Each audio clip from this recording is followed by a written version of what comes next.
today's fast-growing digital environment, equitable access to connectivity is no longer an option, but a necessity for economic growth, social inclusion, and individual empowerment.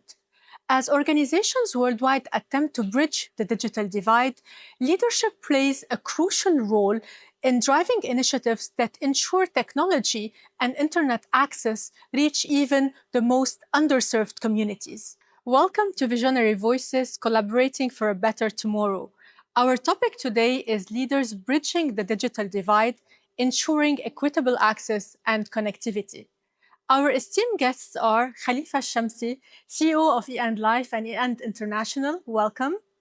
Hello. And Amnah Ajmal, Executive Vice President, Market Development at Mastercard, Eastern Europe, Middle East, and Africa. Welcome. Thank you so much.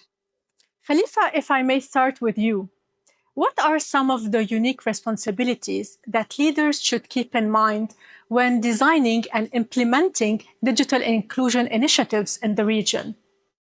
So if I would have to start with something, for any initiatives, in order for it to be sustained, it have to take that balance of sustainability and addressing the inclusion part. But again, a lot of the organizations also are commercial organizations, so have to make sure that it balances the return that it comes to the company with the also the value that's created to the end user. When we look at digital inclusion, I mean, for me personally, I started that with my career when I started in the Ittisalat at the time, EN right now, when we were looking for, spreading our telecommunication services and mobile coverage across the whole UAE, and then from there also across the other geography that we have. And that for me was the start, because sometimes, you will double down on a lot of the mobile network and telecom network in the core and cities and the business district. But also there are this rural area that people still would like to get the same level of connectivity, not only from coverage, but also speed. So it's about making sure that, inclusion in terms of the level of the services is maintained. And that continues to move on when we introduce a lot of the tech type of services. When we started also in the tech doubling down in the fintech domain, first we looked at the overall markets and how is the market is being served when it comes to financial services. And coming as a telecom company moving into the tech space, we looked at the gap that, we don't want to be adding value today to the high end of the market because they're already being served by a lot of financial institutions. But we were successful in the telecom side by ensuring everybody have that service in their hands, in their mobiles, regardless of the level of income, regardless of gender, regardless of where do they live in a country, mountain, desert, cities. We were successful in ensuring that by making sure from a cost, from a design, from architecture, from the way of service is done. Why can't we do the same thing for the financial services? And that's how our mission in ensuring this financial inclusion happen across the whole population. Definitely we will also address customers that they probably have some other services, financial service, will lure them in by virtue of the services at the high level, the quality, the design, the customization. But we really wanted to double down on customer that they don't have the service. And this is stemming also from the country, the leadership of the UAE, whereby they would like to have all type of services, whether it's utility type of services, financial services, telecom services, and others across the whole population. And that's how the design and what we keep in our mind, not what we think. It's what the customer really wants. Sometimes you sit in your nice offices and start to think what could be a great service for those people. But to really, from a design perspective, is you have to mix with the community. You have to read in the insights from the customer itself. What is the gap? What is the opportunities there? How can we make it happen? What are the pain points that are there? And then design with the customer in the center. So design it with the customer in the center. Use best of breeds of technologies and innovations. And also make sure this is providing these services sustainable for the longer term, meaning that these services, it has to also be able to fund itself, because no organization will continue continue funding a service. Now, from a CSR, definitely we can continue doing an CSR. You don't expect any return from a CSR. But from commercial type of services, it needs to be continuous. If we want to narrow the scope of responsibilities of leaders to moral and ethical, what are some of the key ethical considerations that leaders should be mindful of, when implementing digital inclusion initiatives? So I think the most important part, again, when you're saying your services is designed with customer in the centers, and you need to really reflect that by ensuring that you don't do hidden charges. You have to be transparent with the users. You'll have to make sure there is no, let's say, what we call it in our industry, bad revenues. Bad revenues mean revenue that you want to capture out of the customer by virtue of the customer, for example, did not see terms and condition properly, or like not communicated to them clearly. So the transparency and the design in the center, that's extremely important. It's customer is like a family member. They expect from the businesses to be clear instruction, open for it. And again, also addressing the customer differently. You cannot rely on different mix of the customer and then address them in the same manner. You have to create a different type of products for different customer. And that understanding, whether it's from an affordability perspective, from digital literature perspective, that extra effort need to happen. And that's why when you serve customer segments, a customer base across, segments, geographies, nationalities, you need to be in the business side intelligent enough to understand the different needs from services, from charges, and address that accordingly. If the aim is ensuring that these services, the main aim is spread across the different segments of the society. Great. Amna, you have been vocal about the fact that one must be willing to unlearn to innovate in this world where technology is moving at the speed of light. How important is it for you as a leader to reinvent your leadership style to remain relevant? Thank you. I think it's very important because even if you look at the pace at which the technology is evolving, I read it somewhere that if our great-grandparents were alive and they would see how we live our lives today, they'd probably be shocked. Because it's true. Like, take a small example that we can take an Uber, right? And not that I'm that old, but my mom would always say that don't take a ride with a stranger. Now, you not only take a ride with a stranger, you also tell the stranger where you live, right? So I don't think that this kind of shared ride hailing was like a normal or a kind of an okay, safe concept a generation back. It's very normal right now, right? So I think it's very important to understand, and having lived across different continents, 11 countries, it's very important to understand that, first of all, what worked in a particular part of the world, going back to Khalifa's point, how different segments have different needs, different markets are at a different stage of evolution.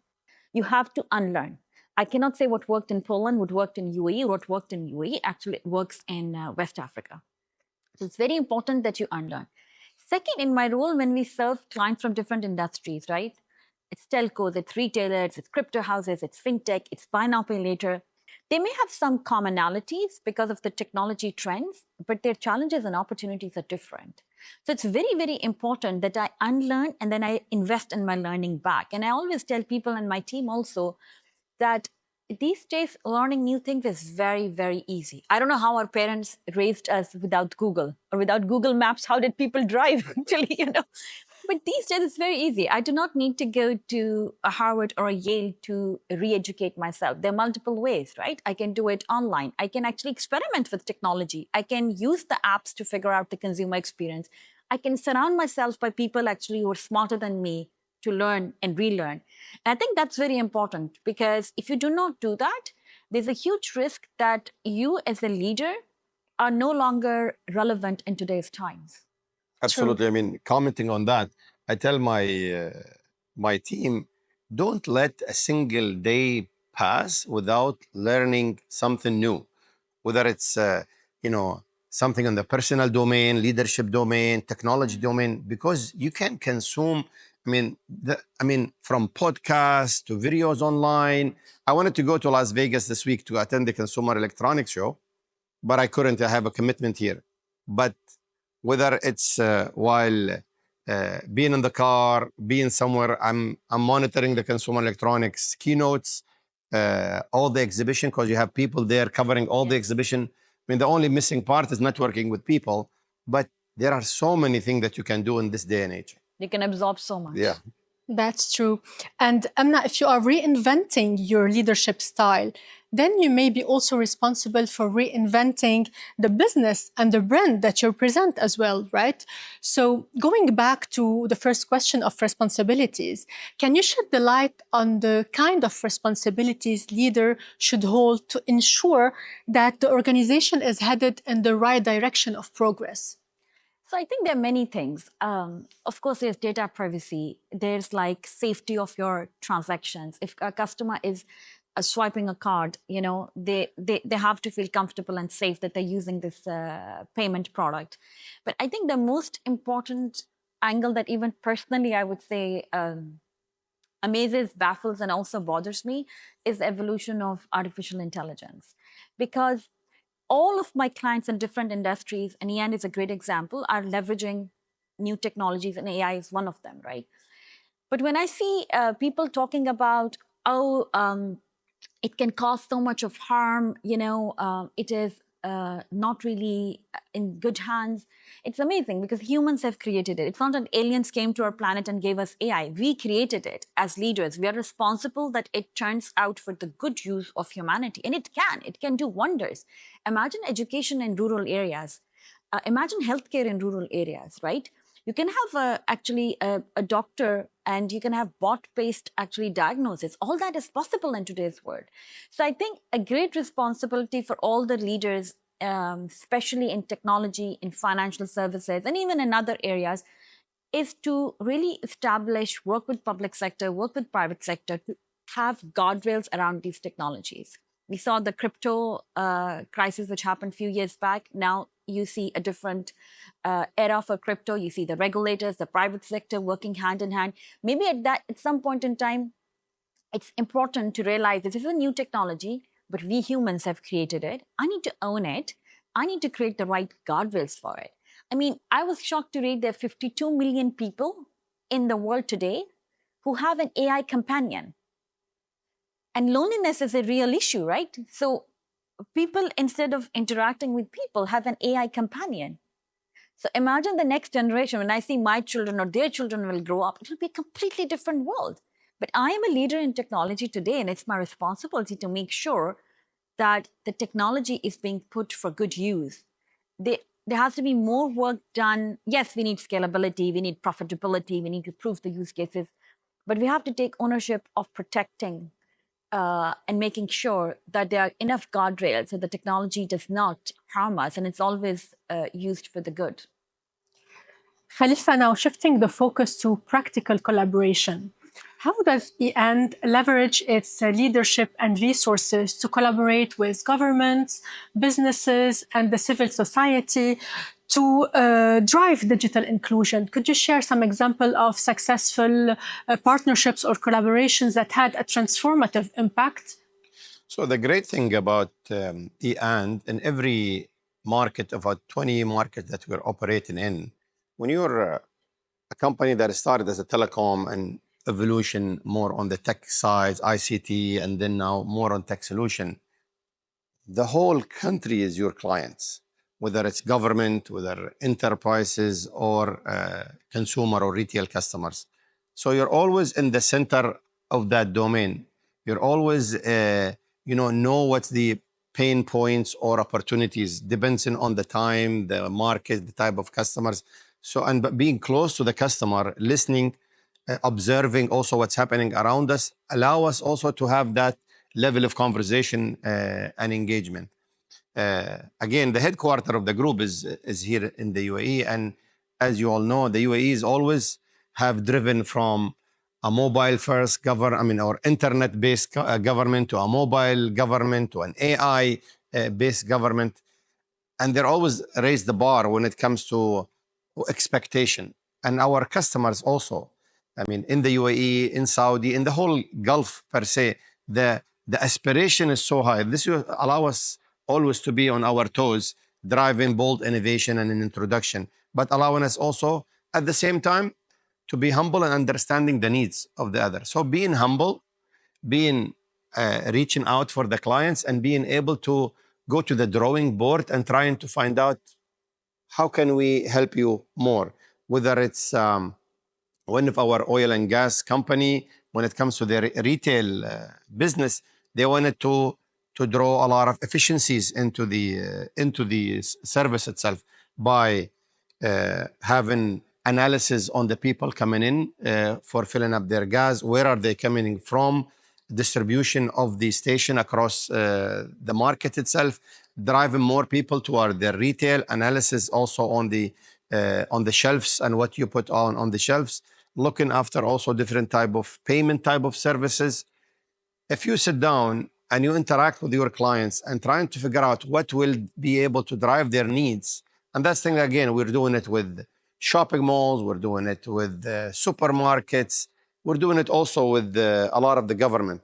When the UAE government hosted Expo, and there was the Expo 2020 here in Dubai, we offered our capabilities. Some of that capabilities we had, and some of it we had to develop prior to the expo by developing solution for the event, whether it's a ticketing solution, crowd analysis for the solution, different type of solution based on Internet of Things that it will be driving. Again, being ready, equipped with a sustainable view, definitely, in order to deploy that type of solution. In the recent move from tech and telecom and ICT type of player into a tech type of players, we're starting to looking at solution, like I mentioned earlier, on the financial services domain. How can we also work and collaborate? Because we're not financial services expert. We're coming from our legacy of telecom, but we are a telecom that serves customer, the whole nation. So we know how to develop products and services, push it to the markets, distribute it across a larger customer base, but we lack the gap and capabilities when it comes to certain financial services, either from inside, design, governance. And this is whereby we reached to the communities, whether it's Mastercard, whether it's MoneyGram, whether some of the financial institution here also in the UAE, to be able to design a service that will create also value to the end user. Humbleness is something is very critical. If you think, nope, we are and we can do everything ourselves, you will not be able to reach a whole lot, fast and big. But when you work and collaborate with a lot of the other community, whether it's a government, whether it's a private sector, you can go a whole lot faster and bigger than what you originally planned to. So building on that, both of your organizations play key roles in driving digital inclusion. I would like to hear both your insights on how you ensure adaptability and collaboration to meet the unique needs of the diverse communities while promoting digital inclusion. If you could share examples from your experiences. I just want to comment on something that Khalifa said. He talked about humbleness and speed to market. And he is being very humble when he says that. But I think E&D is a great example of build, partner, buy. They have done all of that to reinvent themselves. And we talked about reinventing, right? And you talked about pace of technology. Leaders invent themselves, but at the same time, they've reinvented a business and they've reinvented an industry. And it's very important because while you may not know the technical know-how, as Khalifa was describing, right, coming from a telco, but the leadership style has a sense of urgency because they know the world is moving fast. The leadership style has the humbleness and the openness to learn and partner. So I think it's a great, like a case study and an example how your leadership style would actually play such an important and critical role to redesign and reinvent the entire company and an industry itself. I just wanted to make sure I pick up on 2 points that he mentioned around humbleness and sense of urgency. So examples of digital inclusion. I look after many segments at Mastercard. The segment that's most fascinating for me, and I'm not saying because this podcast is with E&D, is telcos. Whether it's E&D, MTN, Airtel, Orange, I was looking the other day at the data, and between these few players, we're talking about access to 800 million consumers. just imagine the scale at which you can drive inclusion, at which you can have an impact. Of course, there are different challenges. If you look at EAN, as Khalifa was saying, it's a very, in UAE especially, it's a very well-defined market. Most people are bankable at the top end of the pyramid, right? So if you go to the gig workers and the segment that actually, it's not totally unbanked, but the fact that actually you can provide them a convenience of having a virtual card and then do remittances and then do money transfers with ease. You go to Africa, you're talking about people who are getting a daily salary. They have to pay a daily electricity bill. There are women who are working and they have to hide their salary because if they go home, they don't want it to be stolen, right? So the challenges are different, but I think the power that the telcos have to drive inclusion, to have an impact, they have customers' trust. Even when you land into UAE, the first thing you do is you go for a SIM. Now, nobody remembers Etisalat for a SIM. Now it's EAN, right? You can get everything from a You one-stop gotta shop. welcome to the UAE message first. Yes, And that- actually, true. True. The first interaction is with EAN, right? If you go even to parts of Africa, right? The first thing that you do is open a mobile money account, right? But still, there is so much of cash. There are markets like Kenya where mobile money is very advanced because the regulator facilitated it. There are markets like Nigeria which are not. Francophone Africa, which is largely predominantly cash-based. So you cannot wait and rely for just the financial institutions to drive that inclusion. So I think I'm fascinated by what telcos are doing. In fact, I was invited to Europe, and they specifically asked me about what EAN is doing in Middle East, because they feel they're more closer to UAE in terms of innovation and maturity of the market, and why telcos in Europe are not thinking about that. So for me, it's like one of the most fascinating industry and what they are doing and driving in terms of innovation, inclusion, long-term growth. It's just incredible. And it will also help bridge the gender divide because many of the SMEs and workers that they are bringing into financial services are actually women. Great. And I think what's ensure that adaptability, I mean, for a business to be adaptable to deliver its goal, whether it's in financial inclusion or spreading its services, the insights and the knowledge that you have of the market as a whole and the segments and to the single individual. If you have that insight, whether from the data you capture about the user behavior, about the market's trends, by reaching out also to the customer and mixing with the customer needs, that will give you the ability to be adopted to whatever that will make it click in terms of services. Why would you prioritize a service A versus a service B? It's all about expectation of the market take up. And for us, this is, I mean, Amna gave a few example of type of services in the African domain. Why did it pick up? Whether it's advanced salary, whether it's initial days of peer-to-peer sending money. Has it like nobody thought about that? I mean, it's difficult to answer that question. Like, how did that become a big innovation, even though it's so simple and basic? So sometimes you don't reinvent the whole thing. It's just finding the right angle. Yeah. I mean, Revolut, when they first started in Europe and launching all its services, they address a lot of banked customer, not only unbanked. Why? Because they found the right angle, looking at the complexity of money exchanges, to travel, to currency, different currency of different wallets, and that became an angle to address the market. And when we look at the this regions and this type of services that we've done, there is always that level of detail inside that you can create that attract users in order to try a service, to rely on a service. Of course, it has to be built on a trust, because here, after all, we're talking about financial type of services, ethical practices, governance and regulatory type of solid background that will be done. This is like a no-brainer. This is like a must-have type of solution.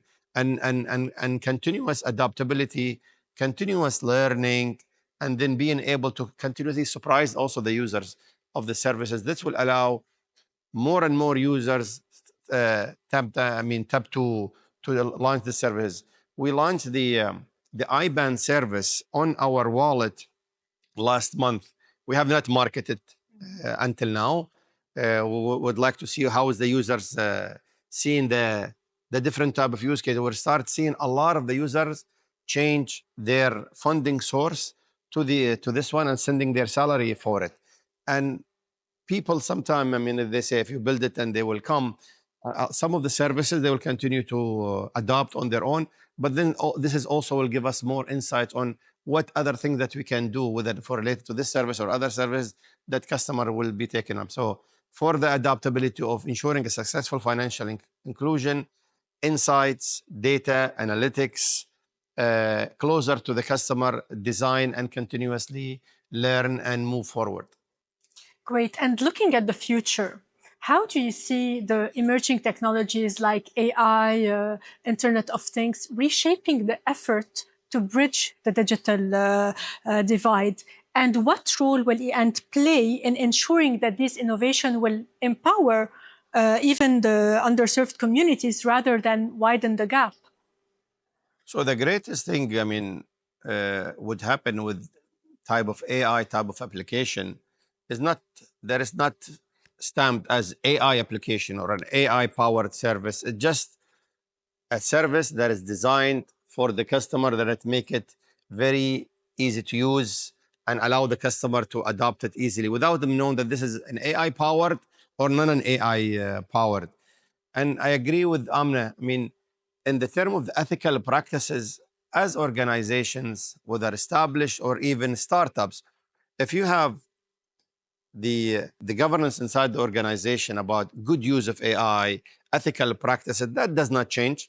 Whether it's yesterday was IoT, it was RPA, and now it's advanced AI or generative AI. The ethical practices does not change. Respecting the customer insights, transparent about what you do, respecting the customer privacy, and then being able to design with the human in mind. Within that human is your own employee, which is you continuously develop and enhance their capability to continue service, or it's the end user itself. So in the AI, we have a lot of focus as EAND across all our domains, whether from telecom network perspective, customer-centric perspective, whether it's servicing customer, or even from offering proposition personalization in our entertainment domain, also on the content recommendations in our food and grocery delivery with Kareem, route optimization, recommending also personalization for the customer. We're using that as a utility capabilities in the back end. The customer would like him to think, wow, an AI, an EAND entity knows what I want. They recommended to me the right option. Their delivery came faster. The remittance, I got the best rate, the fastest and safest to my destination. Wow, I got a service that is offering me to buy and sell gold, and I never tried it, and I've been wanting to see something like that.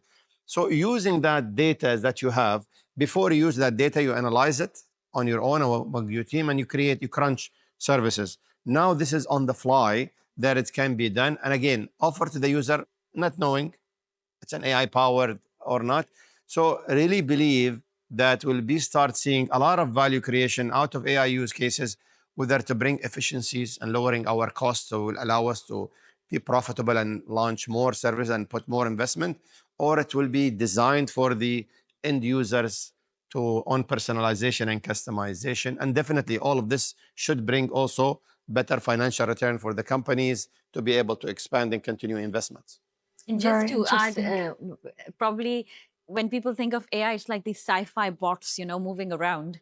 But these are very good examples, like in a hyper-networked digital world. Like just imagine the power of personalization. Khalifa is right, people were doing it, but you had like so many human beings deployed on mining this data, right? And now it's happening automatically. So it's almost like the internet. When the internet came, if you look at the newspaper, they were like, oh, the next generations will be doomed. It's going to be the death of humanity and all.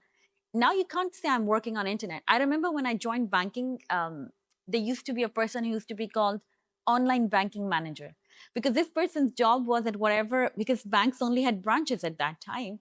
And when there was online channel came, there's a person whose job was to manage this internet. But can you imagine if you think about it in today's world, it would look so funny. Like, what do you mean you're managing internet? Yeah. So consumers will see the experience of it. And as long as governance in your culture, we will have an amazing, incredible impact. Great. Amnah Ajmal, Khalifa AlShamsi, thank you so much for today, for your insights. Thank you. Thank you.